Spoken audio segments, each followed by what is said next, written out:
Bonjour, ici le pasteur Joël Spinks et bienvenue à l'émission Vie de foi. Aujourd'hui, on commence une semaine très spéciale. En fait, chaque semaine est spéciale quand on passe du temps dans la parole de Dieu. Mais pour moi, c'est vraiment spécial parce que je crois que l'Esprit de Dieu m'appelle vraiment à vous partager des choses qui sont assez intimes, des choses que j'ai vécues dans le monde surnaturel. Et je crois vraiment que c'est l'heure pour moi de vous partager des choses. Je crois que la majorité d'entre vous, quand vous suivez l'émission Vie de foi, vous savez que c'est une étude biblique où on passe du temps dans la parole de Dieu, on reçoit des orateurs invités, et puis on passe vraiment du bon temps à découvrir des principes de la parole de Dieu, des lois spirituelles pour les appliquer dans nos vies. Et je dis gloire à Dieu pour ça.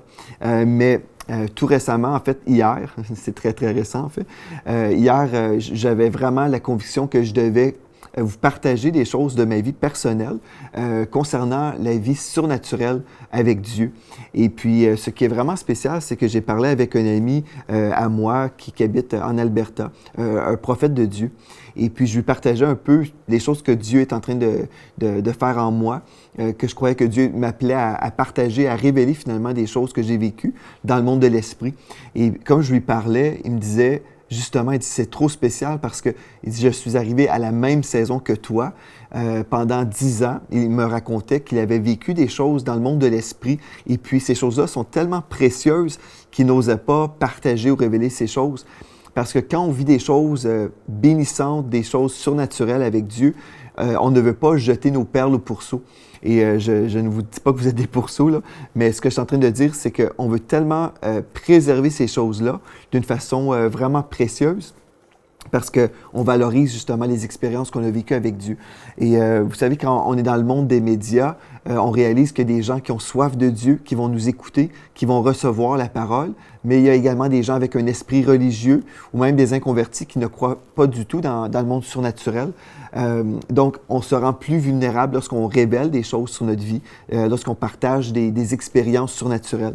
Mais je crois vraiment que c'est important pour moi de vous partager ces choses-là en obéissance à la parole de Dieu. Je crois que le Seigneur veut que je vous partage ces choses parce que, comme je vais vous partager des expériences de ma vie, je crois que plusieurs personnes à la maison seront activées dans le monde de l'esprit pour recevoir eux aussi des touches de l'Esprit de Dieu. Vous savez, l'émission Vie de foi, c'est une émission vraiment basée sur la parole de Dieu. Donc, même quand je vais vous partager des choses de ma vie, des illustrations, des anecdotes, j'ai toujours des versets à l'appui parce que tout ce que j'ai vécu avec Dieu, ces expériences-là sont absolument bibliques. Mais en même temps, je réalise que dans notre monde chrétien, plusieurs personnes n'ont jamais rien vécu de surnaturel. Donc, quand une personne vit des choses dans le monde de l'esprit, souvent les gens sont craintifs. Les chrétiens, souvent, même, je pourrais vous dire, même si nous sommes croyants, nous croyons dans la parole de Dieu et nous croyons dans un Dieu surnaturel, quand quelqu'un que l'on connaît expérimente une chose surnaturelle, des fois, les gens ont du mal à croire. Ils sont là, c'est comme, ça, c'est impossible. Mais aujourd'hui, comme j'étais en train de me préparer pour cette série d'émissions, l'Esprit de Dieu me disait que je dois m'adresser à ceux qui ont soif. Vraiment que je m'adresse à ceux qui ont soif, qui veulent vivre plus avec Dieu. Parce que je sais que c'est pas chaque personne qui... En fait, je ne veux pas dire ça. Ma prière, c'est que chaque personne qui va écouter cette émission, qui va visionner cette émission, ma prière vraiment, c'est que vous puissiez recevoir et croire. Mais souvent, ce n'est pas le cas. Mais dans la foi, aujourd'hui, je vais être dans la foi et puis je vais déclarer que le plus grand nombre recevront aujourd'hui une touche du Saint-Esprit. Et j'aimerais vraiment ça vous inviter à vous mettre dans la foi et dans l'expectative pour votre propre vie. Que l'Esprit de Dieu puisse se révéler à vous. Et je crois même, comme je vais partager des choses tout au long de cette semaine, je crois que des gens à la maison, vous allez recevoir une guérison surnaturelle. Je crois que les gens seront délivrés. Je crois aussi que vous recevrez des touches du Saint-Esprit qui vont révolutionner votre vie. Ce que j'ai vécu, je crois, c'est pas simplement pour moi, mais plusieurs personnes partout à travers la francophonie, vous allez vivre une touche du Saint-Esprit. Et même dans les studios ici, sur le plateau, je crois que l'Esprit de Dieu est à l'œuvre parmi nous. Et vraiment, je suis dans la foi pour toute cette semaine où on va passer du temps dans la parole de Dieu, mais aussi, je vais vous partager des expériences qui vont vous aider à peut-être croire pour plus. Donc, ce que je vais faire aujourd'hui, je vais tout simplement commencer avec mon histoire de vie au tout début pour me présenter en fait, parce que vous me connaissez en tant qu'animateur à la télévision, en tant que pasteur, animateur à la radio, peu importe. Vous me connaissez sur le plan peut-être plus ministériel, mais je vais vous partager un peu de mon vécu sur le plan personnel. Comme ça, vous pourrez découvrir c'est qui ça, Joel Spinks, et pourquoi ce jeune homme-là prêche la parole de Dieu aujourd'hui. Bien, au tout début, je pourrais vous dire que j'ai été élevé dans une famille chrétienne. Mon grand-père, en fait, était pasteur. Et puis, j'ai grandi avec plusieurs membres de la parenté qui sont impliqués dans l'œuvre de Dieu. J'ai un oncle qui est pasteur, j'ai un autre oncle aussi qui est ministre de l'Évangile, un cousin qui est évangéliste, mon grand-père, comme je vous dis, qui était pasteur, et puis mon père aussi, ministre de l'Évangile, prédicateur, pasteur. Donc, j'ai été vraiment environné, entouré d'une famille hyper bénie, où la présence de Dieu a toujours été valorisée et où vraiment on a toujours cru dans les dons du Saint-Esprit. On a vécu toutes sortes de belles choses dans la présence de Dieu. Et mon grand-père, en fait, avait un ministère de guérison.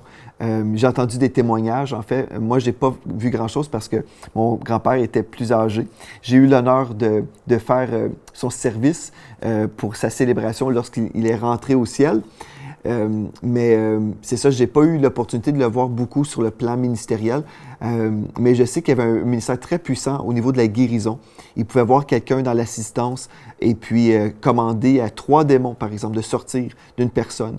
Et puis la personne était délivrée. Et c'était souvent, admettons, 3 cancers qui pouvaient quitter d'un seul coup.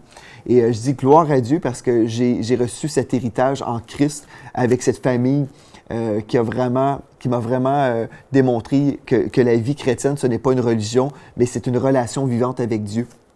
Et puis même aujourd'hui, je peux dire gloire à Dieu parce que, vous savez, même juste hier, j'ai reçu un courriel d'une personne dans notre assemblée qui m'a envoyé un témoignage me disant qu'elle avait été diagnostiquée avec le cancer. Mon épouse et moi, on avait été priés pour elle à la maison et puis on l'avait équipée avec le CD de mon épouse, Vent de guérison, ainsi que l'école de guérison que j'ai fait en 2015. Et puis elle a reçu nos enseignements, on a prié pour elle, elle s'est mise dans la foi pour la guérison et hier, elle m'a envoyé ce beau témoignage me disant que la masse dans son corps, cette masse de cancer avait diminué à force d'écouter les enseignements. Et là, aujourd'hui, elle est totalement guérie. Et puis, le Dieu qui guérissait à l'époque de mon grand-père est le même Dieu qui guérit aujourd'hui. Et je peux dire, gloire à Dieu pour tout ce que j'ai vécu et le bagage béni que j'ai reçu dans ma vie. Et je dis gloire à Dieu pour ça. Donc, j'ai été, oui, choyé au tout début de ma vie chrétienne, mais même avant, au tout début de ma vie, en fait, mais même avant ma naissance, il y avait quelque chose d'assez particulier. Ma mère est enceinte de moi et puis elle a passé très, très proche de faire une fausse couche. Et puis, elle a fait une prière. Elle a dit au Seigneur, elle dit, « Seigneur, si tu préserves cet enfant, je veux te consacrer cet enfant pour ton service. » Et puis, ma mère était au lit plusieurs mois, je crois, parce que c'était difficile pour elle lors de cette grossesse. Et puis, en fait, ça me fait penser à un texte dans la parole de Dieu, dans Jérémie chapitre 1, et le verset 5, il est écrit, « Avant que je t'ai formé dans le ventre de ta mère, je te connaissais. » Et c'est justement, Dieu me connaissait. Et ma mère a prié comme ça. Elle a prié, Seigneur, protège cet enfant. Et si tu me donnes la grâce d'avoir cet enfant, s'il continue à vivre malgré la grossesse très difficile, elle a dit, je consacre cet enfant pour toi. Et puis, me voilà, je suis là. Dieu m'a protégé. Et finalement, après, quand ma mère m'a eu, on était déjà une famille qui allait à l'église. Donc, le premier dimanche, quand je suis sorti du sein maternel, j'étais à l'église, le tout premier dimanche de ma vie. Et puis, je suis là à l'église tous les dimanches de toute ma sainte vie, comme on dit ici au Québec. Mais c'est ça, j'ai vraiment grandi dans les voies de Dieu. Mais c'est pas parce qu'on va à l'église qu'on est nécessairement né de nouveau. On peut aller à l'église avec nos parents et ne pas vraiment être investi, ne pas vraiment être sauvé, né de nouveau. Mais pour moi, j'ai été sauvé vers l'âge de 4 ans. Parce que je dis 4 ans, ça se peut que c'est même 3 ans, je sais pas trop. Mais c'était quand j'ai pu comprendre le message, tout simplement. Et mes parents m'ont simplement dit, tu sais, Joël, Dieu t'aime. Jésus est mort sur la croix pour payer pour le pardon de tes péchés. Et si tu lui demandes d'entrer dans ton cœur, il va venir, tu peux lui demander de te pardonner de tous tes péchés et tu seras sauvé. Et j'avais peut-être 4 ans et puis j'ai dit oui, je veux recevoir Jésus dans mon cœur et puis voilà, j'ai été sauvé. C'est certain, aujourd'hui, je comprends plus de choses sur la doctrine, je comprends pourquoi on a besoin de recevoir Jésus dans notre cœur et toutes ces choses-là. Mais ceci dit, j'ai eu l'expérience de la nouvelle naissance vers l'âge de 4 ans. Et tout de suite, c'était, pour moi, la vie chrétienne, ce n'était jamais une question d'une religion, c'était vraiment une relation avec Dieu. Et je me souviens, j'allais me coucher dans les champs et je regardais dans le ciel. J'étais là, j'admirais le ciel. Et en plein jour, à côté de chez moi, il y avait des grands champs. Et puis, des grands champs, et puis je pouvais aller m'allonger et puis juste admirer le ciel. Et je me souviens, je disais, « Wow, mon Dieu a créé le ciel que je vois. C'est tellement vaste et grand, et mon Dieu est plus grand. » Et j'avais peut-être 5 ans à l'époque, et je me souviens, je prenais du temps comme ça à admirer le ciel et contempler les bienfaits de Dieu et la grandeur de mon Dieu. Et je crois que la première expérience surnaturelle que j'ai eue, c'est quelque chose que je n'ai jamais partagé, mais j'avais probablement, je ne sais pas trop, entre 5 et 10 ans. Je ne pourrais pas vous le dire. Mais j'étais très, très jeune. Et puis, je me souviens, j'étais dans la chambre de ma sœur et j'ai eu la connaissance qu'il y avait une présence avec moi. Et j'ai eu une vision très rapidement d'une lumière. Une lumière qui était là. Et à l'époque, je me souviens, j'ai cru que c'était un ange qui était avec moi. Et ça m'a marqué jusqu'aujourd'hui, à 39 ans. Je peux vous dire, je me rappelle encore de cette situation-là. Et j'avais simplement la conviction que Dieu m'avait assigné un ange où il y avait quelque chose de spécial, mais j'avais cette conviction que le monde surnaturel était là, qu'il y avait un monde surnaturel, parce que certainement j'étais sauvé déjà, mais j'étais conscient que ce qu'on vivait juste dans le terre à terre était vraiment juste une dimension, mais qu'il y avait une autre dimension. Et c'est ça, donc, vers l'âge de 5 ans, je peux vous dire, j'étais déjà en feu pour Dieu, j'aimais le Seigneur de tout mon cœur et j'évangélisais. J'évangélisais dans mon quartier et puis je faisais des réunions dans mon cabanon. Ce que je faisais, en fait, je vidais le cabanon, je sortais les vélos, les râteaux, les articles du jardin. Bref, je faisais un grand ménage et puis je m'installais pour faire des réunions d'église. Et puis j'invitais les voisins qui étaient un petit peu partout dans le quartier. Puis j'avais environ 20 personnes qui venaient régulièrement dans mon église, qui s'appelait à l'époque « Jésus est la réponse ». C'était le nom de l'église, « Jésus est la réponse ». Et puis je prêchais à partir de l'âge de 5 ans et j'évangélisais, je conduisais les chants également, je faisais tout finalement dans cette église. J'avais une petite revue aussi que j'ai fait pendant 4 ans qui s'appelle le Journal chrétien. Et j'ai fait ça parce que pour moi, je voulais faire comme Billy Graham, par exemple, qui avait la revue Décision. Bien, moi, je voulais faire ma revue également. Donc, j'avais la revue Le Journal chrétien. Et puis, je recevais des témoignages d'un petit peu partout. Et puis, j'ai eu une distribution même dans plusieurs villes voisines où des églises recevaient ce journal qui était financé par une seule personne, mon père. Oui. Et puis voilà, ça c'était ma première implication dans les médias, en fait. Je ne le réalisais pas, mais en faisant cette petite revue, c'était une implication médiatique. Et puis voilà, je prêchais, j'aimais le Seigneur. Mais quand j'ai commencé à fréquenter l'école, j'ai réalisé que c'est pas toujours très populaire d'être chrétien.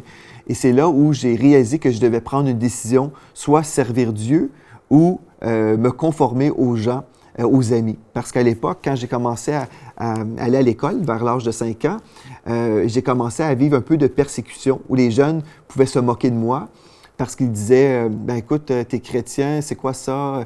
C'est bizarre. » Et puis, on se moquait de moi. Et je me souviens, une fois, je suis rentré à la maison et j'ai partagé à ma mère, qui était toujours à la maison. Elle ne travaillait pas à l'extérieur du foyer. Et puis, ma mère était là et puis elle m'a encouragé. J'ai dit « Maman, j'étais à l'école, les enfants riaient de moi aujourd'hui. » Et ma mère m'a encouragé. Elle me disait, en fait, ben, tu sais, tu devrais te réjouir. Si tu as été trouvé digne d'être persécuté pour le nom du Seigneur Jésus, bien, réjouis-toi. Et à cause de cette exhortation, cet encouragement-là, j'ai vraiment pris une décision que j'étais pour poursuivre dans les voies de Dieu. Et aujourd'hui, je réalise qu'à ce moment-là, j'ai été comme devant une situation, un point changeant, un point tournant dans ma vie. J'aurais pu, à ce moment-là, dire OK, je vais m'en aller avec les amis, je vais quitter les voies de Dieu, mais j'ai pris une décision sans réaliser vraiment l'impact que cette décision aurait sur ma vie. Mais à ce moment-là, vers l'âge de 5 ans, j'ai décidé, je veux vraiment servir le Seigneur avec ma vie. Et puis j'ai accepté même de perdre des amis, même à l'âge de 5 ans. C'est spécial parce qu'on se dit à 5 ans, les enfants peuvent être méchants parfois, mais moi j'ai dit, OK, moi je veux marcher avec Dieu.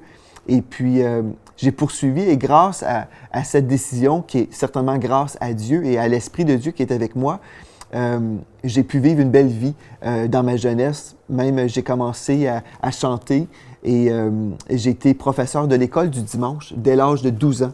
C'est là où j'ai commencé à enseigner la parole de Dieu. Évidemment, quand on enseigne à 12 ans, bien, on ne connaît pas déjà les histoires de la Bible. Hein. C'est très difficile. On apprend, on commence tout juste à apprendre ces histoires-là. Donc, j'avais ce privilège d'enseigner des enfants à l'école du dimanche, à l'église, les dimanches matins. Et puis, j'ai fait ça de l'âge de 12 ans à 18 ans. Je servais dans mon église locale comme ça. J'enseignais. Donc, la semaine, je passais un peu de temps à étudier l'histoire que je devais enseigner le dimanche matin. Et j'ai vraiment aimé ça. J'ai vraiment aimé ce ministère à l'église.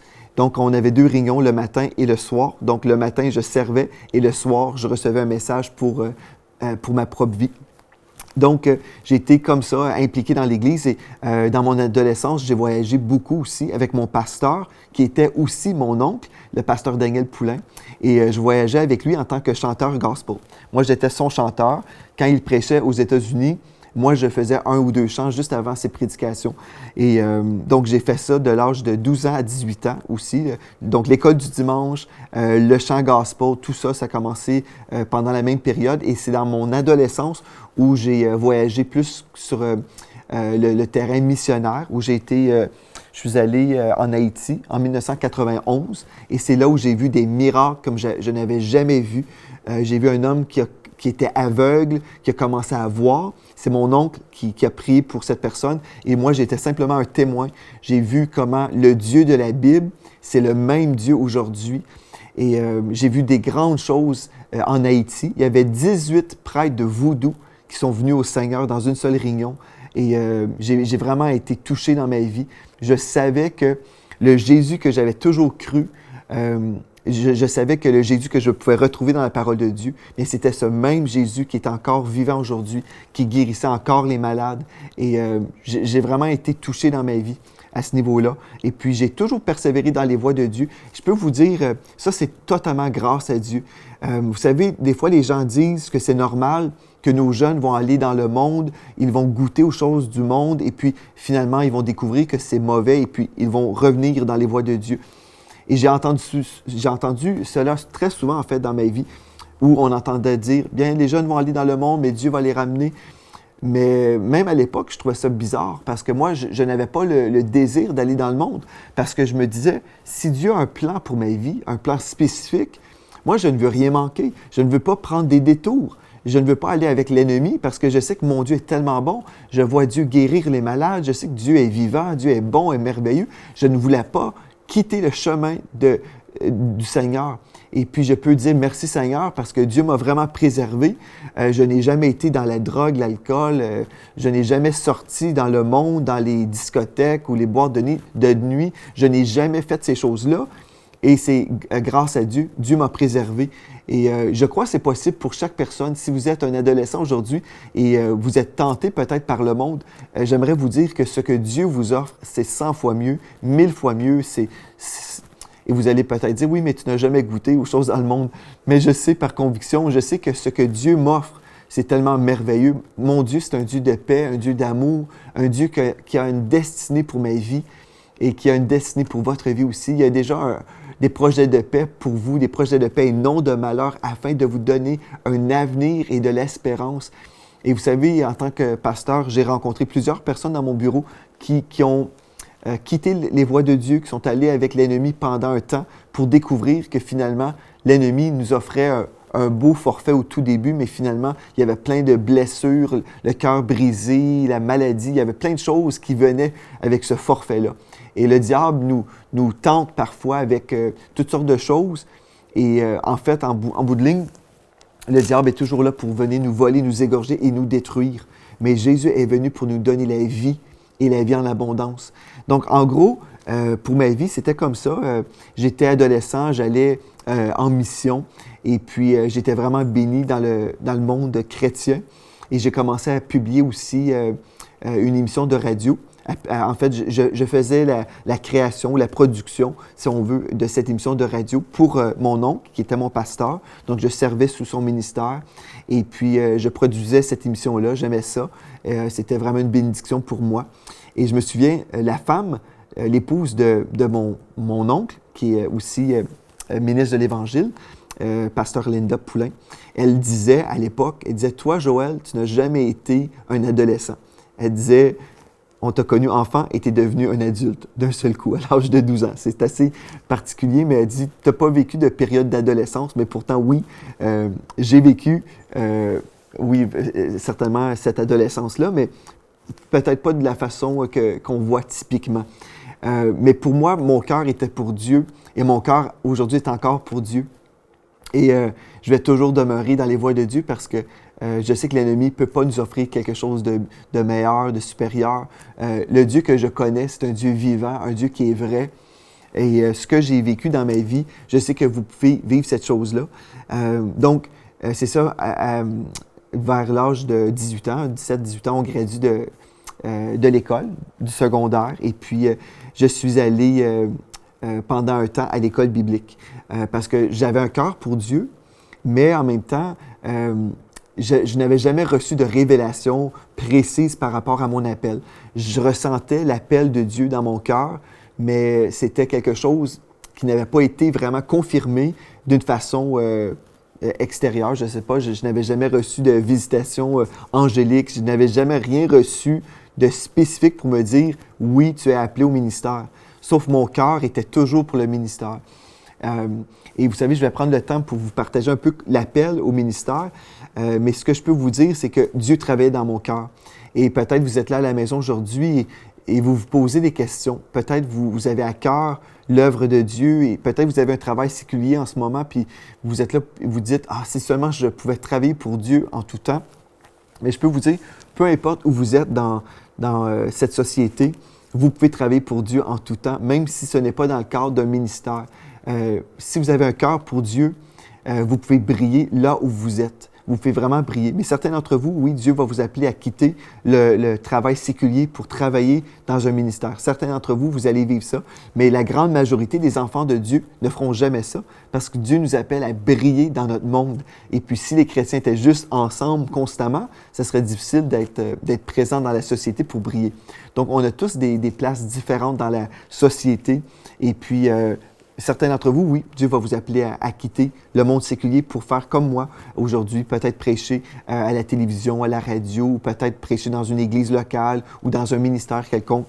Mais ce qui est important, c'est de répondre à l'appel de Dieu. Et ce que je vous ai partagé un peu, c'est juste mon enfance et mon adolescence. Mais comme je vous dis, j'avais le sentiment d'être appelé de Dieu, mais je n'avais pas la conviction. Et Dieu veut qu'on soit convaincu. Donc, dans la prochaine émission, je vais vraiment vous partager comment Dieu s'est révélé à moi d'une façon très, très, très précise, où aujourd'hui, c'est absolument impossible pour moi de douter l'appel de Dieu. Et oui, on peut tous passer par des moments de doute. Moi, j'ai douté énormément. Je vais vous raconter tout ça en détail dans notre prochaine émission. Je vais vraiment vous montrer que j'ai été une personne de doute et aujourd'hui, on a l'émission Vie de foi, mais je suis passé par un chemin de doute où je me suis remis en question constamment. J'avais peur de prendre un pas par la foi. Et vous savez, des fois, quand on écoute quelqu'un à la télévision, on s'imagine que la personne, je sais pas, des fois, on s'imagine toutes sortes de choses, que la personne a une vie plus facile ou a un accès à Dieu plus, je sais pas, un accès spécial, je sais pas trop. Des fois, on a toutes sortes d'idées. Mais je veux vous aider à comprendre tout au long de cette semaine que je suis une personne super normale, vraiment terre à terre, mais en même temps surnaturelle. Parce que nous sommes tous appelés à être surnaturels parce que nous sommes un esprit, premièrement, qui habite un corps, qui possède une âme. Et il y a cette dimension du Saint-Esprit que j'ai vécue, que vous allez aussi pouvoir vivre. Et je veux vraiment me mettre dans la foi. Même aujourd'hui, comme on arrive vers la fin de cette émission, j'aimerais ça vraiment que vous puissiez vous mettre dans la foi aujourd'hui pour toute cette semaine et dire « Seigneur, je veux vraiment que tu tu te révèles à moi cette semaine. Si vous avez besoin d'avoir une confirmation par rapport à votre appel, peut-être que vous n'avez même jamais fait de Jésus le Seigneur de votre vie, mais aujourd'hui, c'est une journée super importante où vous pourrez dire, Seigneur Jésus, je crois en toi, je crois que tu es mort sur la croix pour payer ma dette de péché. Vous savez, moi, j'ai compris ça quand j'avais 4 ans. Ça prend juste la simplicité d'un enfant pour recevoir la nouvelle naissance. C'est absolument, vraiment, vraiment simple. Certainement, Jésus a payé le grand prix, mais pour nous, c'est simple. On a simplement besoin de dire, Seigneur, je te donne ma vie. Prends ma vie, pardonne-moi, purifie-moi. Et quand on se donne à Dieu, quand on réalise que Dieu, le Père, a ses bras grands ouverts, il est là, il nous accueille, il nous invite à venir à lui. Et quand on dit oui, je m'abandonne entre tes mains et on court vers le Père, on réalise que Jésus est le seul chemin et on le reçoit dans notre vie. C'est là où on est vraiment sauvé. Et moi, je vous souhaite de vivre ça. Si vous n'avez jamais donné votre vie au Seigneur Jésus, aujourd'hui, dites-le avec foi, je te donne ma vie. Vous savez, on n'a pas besoin de prier des prières super compliquées, éloquentes. C'est pas ça qui compte. Ce qui compte, c'est votre cœur. Pouvez-vous lui dire, je te donne ma vie? Et si vous l'avez déjà fait, bien, gloire à Dieu. Écrivez-nous. Écrivez-nous toujours, c'est toujours une bénédiction pour nous quand on sait que quelqu'un a donné sa vie au Seigneur Jésus. On se réjouit parce que c'est la raison pourquoi nous sommes là aujourd'hui. Nous voulons voir des âmes venir à Christ, mais aussi nous voulons bâtir la foi dans les vies des frères et des sœurs partout à travers la francophonie. Donc, si vous avez pris cette décision aujourd'hui et vous dites, oui, je veux donner ma vie au Seigneur Jésus, peut-être vous avez été à l'Église toute votre vie et vous n'avez jamais vraiment cédé votre vie au Seigneur. Vous savez, on peut comprendre, oui, Jésus est le Seigneur ou le Sauveur du monde, mais c'est une autre chose, le recevoir comme le Seigneur. Le Seigneur, ça veut dire qu'il va vraiment devenir notre maître. Et je veux vous encourager, faites de Jésus le Seigneur de votre vie. Dites-lui, je te donne ma vie, sois mon Seigneur aujourd'hui. Et si vous le faites, écrivez-moi. Je vais me réjouir avec vous. Et puis, je vais poursuivre demain en parlant de l'appel de Dieu. Comment Dieu s'est révélé à moi. Certains d'entre vous, vous êtes là, vous vous dites, mais comment peut-on savoir si nous sommes appelés de Dieu? Mais je vais vous dire comment. Je vais vous partager mon histoire. Et la vôtre, elle va être différente, c'est certain, parce que nous sommes tous différents. Mais vous pourrez apprendre certaines choses, des principes de ma vie pour grandir à ce niveau-là, pour discerner l'appel de Dieu sur votre vie. Et vous verrez par la suite, je vais vous partager maintenant pourquoi je travaille dans le monde francophone aussi, quand pourtant je travaille dans le monde anglophone. Vous savez, j'ai toujours fait mes études en anglais. Et aujourd'hui, le ministère que je fais, c'est en français. Mais pourquoi ça? Je vais tout vous partager ça. Et vous verrez que Dieu a vraiment un plan pour votre vie. Et au-delà de nous, Dieu a un plan pour la francophonie. Dieu veut sauver le plus grand nombre de francophones. Dieu vous aime avec un amour éternel. Il est vraiment préoccupé par vous, pour vous et pour votre destinée. Donc, on se revoit demain et d'ici à ce moment-là, soyez richement bénis. Cette émission est rendue possible grâce au précieux soutien des partenaires d'Enseigne-moi Canal International. Retrouvez tous nos programmes sur emcitv.com.